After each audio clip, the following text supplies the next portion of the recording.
श्रीमहागुरुभ्यो नमः। हरिः ओम्।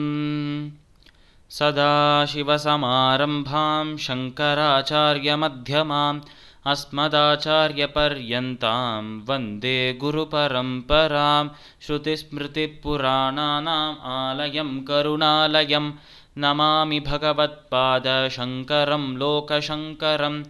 अपारकरुणासिन्धुं ज्ञानदं शान्तरूपिणं श्रीचन्द्रशेखरगुरुं प्रणमामि मुधान्वहम्.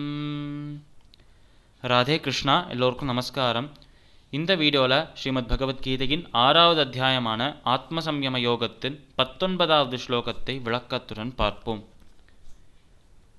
யதா தீபோ நிவாதஸ்தோ நேங்கதே சோபமா ஸ்மிருதா யோகினோ யத சித்தஸ்ய யுஞ்சதோ யோகமாத்மனஹ.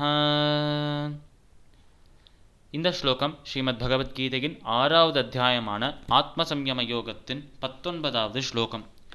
இந்த ஸ்லோகத்தில் நம்ம கிருஷ்ணர் அழகான ஒரு உதாரணத்தோடு யோகிகளின் மனதை பற்றி சொல்றாராம் நம்ம கிருஷ்ணர். இங்கே அவர் எடுத்துக்கிற உதாரணம் ஒரு யோகி, ஒரு யுக்தன், மோட்சம் பெற தகுதியுடையவன், பகவானுக்கு பிரியமானவன். அப்படி இருக்கும் ஒரு பக்தனோட மனம் எப்படி இருக்கும் என்று அழகாக சொல்றார். அப்படி சொல்லும்போது அவர் யூஸ் பண்ற அந்த ஒரு சொல் யதாதீபோ நிவாதஸ்தோ. எப்படி காற்றே இல்லாத இடத்தில் ஒரு தீபத்தை ஏற்றி விட்டோம்னா, இங்கே காற்று இல்லை என்றாலே காற்று பலமாக வீசாத இடம் என்று அர்த்தம். அதனால் எந்த இடத்தில் காற்று பலமாக வீசலையோ அந்த இடத்தில் ஒரு தீபத்தை, ஒரு விளக்கை ஏற்றி வைத்தோம் என்றால் அந்த விளக்குலேருந்து வரும் அந்த ஒளி, அந்த திரியை ஏற்றின உடனேயே அதுலேருந்து ஒரு ஒளி வருமாம், ஒரு பிரைட்னஸாக ஒரு ஃபயர் வருமாம். அந்த ஒரு ஒளியானது எப்படி காற்றில்லாத இடத்தில் ஆடவே ஆடாதோ, எப்பொழுதுமே அந்த தீபத்திலேருந்து வரும் ஒரு ஒளி, அந்த விளக்குலேருந்து வரும் அந்த ஒரு ஜோதி, அது பக்கத்தில் காற்று இருந்தால் மட்டுமே அது கொஞ்சம் ஆடும் இப்படி அப்படின்னு. ஆனால் எந்த இடத்துல காற்றே இல்லையோ அந்த இடத்துல அந்த தீபத்தை நம்ம ஏற்றினோம் என்றால் அந்த இடத்துல இருக்கும் அந்த தீபம் ஆடாமல் அசையாமல் ஒரே நேர்கோட்டில் நிற்குமாம். அது போலவே ஒரு நிலையாக நிற்குமாம். அது போலவே தான் யோகிகளின் மனமும் ஒரு நிலையாக இருக்கும். பகவான் மேலே மட்டுமே அவளோட சிந்தனை இருக்கும். எந்த விதமான ஆசைகளும் பற்றுகளும், எந்த விதமான அழுக்குகளும், அகங்காரம் மமக்காரம் போன்ற விஷயங்கள் அவளுக்கு காற்று மாதிரி வந்து அவளை டிஸ்டர்ப் பண்ணவே முடியாதாம். ஏனென்றால் அந்த காற்றெல்லாம் வெளியில தான் இருக்குமா. இவா இருக்கிற இடம் அந்த காற்று, அந்த அழுக்குகள் இல்லாத சுத்தமான இடம், அந்த இறைவனின் சிந்தனையிலே இருக்கா.